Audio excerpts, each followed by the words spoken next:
Saint মার্টিনে যে ঘটনাটা ঘটছে, বিশেষ করে টেকনাফ থেকে সেন্ট মার্টিন যেতে যেভাবে গোলাগুলি করা হচ্ছে, এবং সেখানে আমরা যেটা পত্রিকায় দেখলাম যে যুদ্ধজাহাজও, মিয়ানমারের যুদ্ধজাহাজও সেখানে দেখা যাচ্ছে, এটা বাংলাদেশের সার্বভৌমত্বের পরে একটা প্রচণ্ড রকম হুমকি।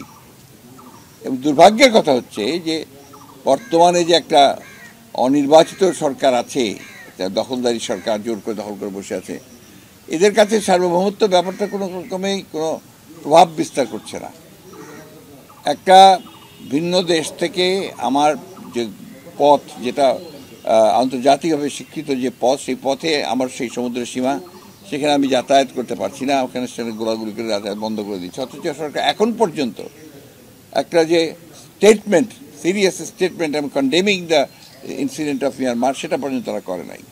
তারা বলছে যে আমরা দেখছি, এটা সার্বভৌমত্বের প্রতি আঘাত আসছে, তারা দেখছে। তো এই সরকারের উপর আমাদের আস্থাটা কি করে থাকবে?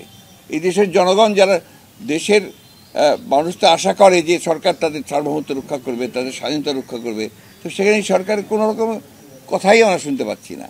এটা আমি মনে করি যে এই সরকার যেহেতু একটা দুর্বল একটা সরকার, তার কোনো ম্যান্ডেট নেই মানুষের, এবং অ্যাট দি সেম টাইম এটা একটা নতজানু সরকার, এই বিদেশের উপর নির্ভর করেই সে টিকে আছে, যে কারণে সে একটা কথা বলতে পর্যন্ত সাহস পায় না।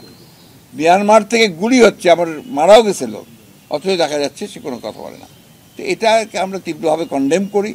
আমরা মনে করি যে অবিলম্বে সরকার পদত্যাগ করা উচিত এই ইস্যুতে। আমরা তো বলছি যে আমরা তো সেনাবাহিনীর মোতায়েনের বিরুদ্ধে সরকার নির্ধারণ করবে, এবং সেখানে তো জবাব দিতে হবে। একটা স্টেটমেন্টও দেয়নি তো, সেনাবাহিনী কি মোতায়েন করবে? একটা স্টেটমেন্ট দেওয়া, কন্ডেম করা, একটা আন্তর্জাতিক বিশ্বের কাছে তুলে ধরা যে দে আর ভায়োলেটিং দ্য ইন্টারন্যাশনাল রুলস, আমার বাউন্ডারি নষ্ট করে দিচ্ছে, আঘাত করছে, তো সেটা তারা কিছুই তো বলে না এখন পর্যন্ত।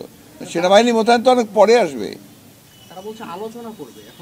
ওই আলোচনাই কথা বলছে, তারা করবে, কোনো আলোচনা শুরু হয়নি, কোনো কথা বলেওনি এখন পর্যন্ত।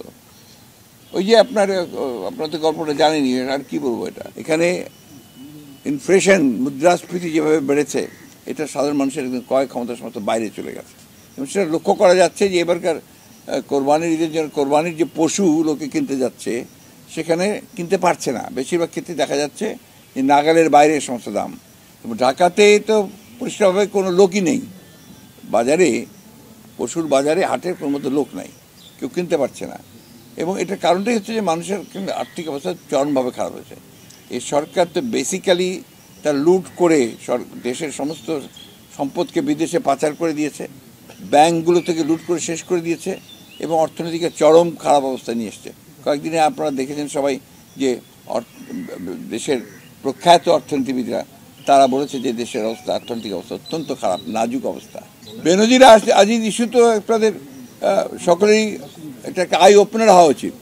যে সমস্ত কর্মকর্তা কর্মচারীরা এই দেশে মনে করছেন যে তারা আপনার এই আওয়ামী লীগকে সমর্থন করে লুটপাট করে দিয়ে তারা টিকে থাকতে পারবেন, আলটিমেটলি কিন্তু টিকে থাকা যায় না।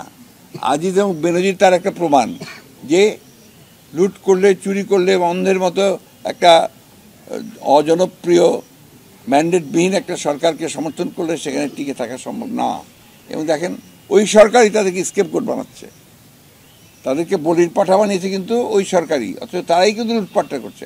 আজকে তো আবার পত্রিকায় দেখলাম আগের আপনার যে আসাদুজ্জামান মিয়া, ঢাকা ডিএমপি কমিশনার ছিল, তার বিশাল ফিরিস্তি বেরিয়েছে। এগুলো সব এক এক করে আসছে, এখন থলের বিড়াল বেরিয়ে আসছে সব একটা একটা করে। এটাই হচ্ছে, আমরা বহুদিন ধরে বলছি যে এই সরকার বাস্তবিকভাবেই রাষ্ট্রযন্ত্রকে ব্যবহার করছে, সরকারি কর্মকর্তাকে বার করে তাদেরকে সব চুরির সুযোগ দিচ্ছে। সেই সুযোগ দিয়ে আজকে এই ঘটনাগুলো ঘটেছে। এখন তাদের নিয়ন্ত্রণের বাইরে। It has become reach such a stage যেখানে তারা কোনো নিয়ন্ত্রণ করতে পারছে না। এবং সরকারের এই মুহূর্তে পদত্যাগ করা উচিত, কারণ দে হ্যাভ ফেইল্ড টোটালি। তারা রাষ্ট্র পরিচালনা করতে, শাসন করতে, তারা দুঃশাসন সৃষ্টি করেছে এবং ব্যর্থ হয়েছে রাষ্ট্র পরিচালনা করতে। আন্দোলনে তো কোনো ব্যর্থতা নাই, একটা আন্দোলন কখনো ব্যর্থ হতে পারে না, একটা ন্যায়সঙ্গত আন্দোলন কোনোদিন ব্যর্থ হয় না।